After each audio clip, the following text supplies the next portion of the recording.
দেখ শোনা কি করেছি, দেখ এক গামলা, দেখ এ কি সব রান্না করেছো? এই তো সরু সরু চাল দেখছি গো। সরু সরু আর কেমন চাল। একটা গন্ধ পাচ্ছি চালটা দিয়ে। গন্ধ পাচ্ছিস তাহলে? হ্যাঁ। গন্ধ তো পাবি, গন্ধটা তো পাবি। এটা কি কিরম কিরম গন্ধ পাচ্ছিস? পায়েস পায়েস না? কেমন একটা পায়েস পায়েস গন্ধ হ্যাঁ, বেরোচ্ছে। এটা গোবিন্দভোগ চালের ভাত করেছি রে। কেমন সরু সরু দানাগুলো। এই দেখ, গোবিন্দভোগ চালের ভাত আজকে। আচ্ছা, গোবিন্দভোগ চাল করেছো, তা খাবো কি দিয়ে? খাবি কি দিয়ে? ও দাঁড়া দাঁড়া দাঁড়া দাঁড়া দাঁড়া, দেখ আজকে তোর ফেভারিট একদম।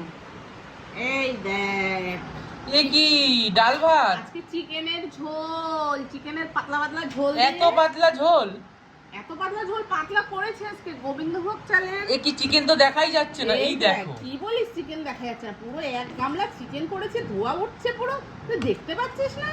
উরি বাবারি, এত চিকেন বলে কি তো চিকেন জমে যাবে গো দুপুরে খাওয়াটা। পাতলা ঝোল দিয়ে। আর হচ্ছে গোবিন্দভোগ চালের ভাত খাবি আজকে, বুঝেছিস? জমে যাবে তো খাওয়া দাওয়াটা দুপুরে। একদম জমিয়ে দেবো আজকে তোর খাওয়াটা, বুঝেছিস? তোমার খাওয়া জমবে না?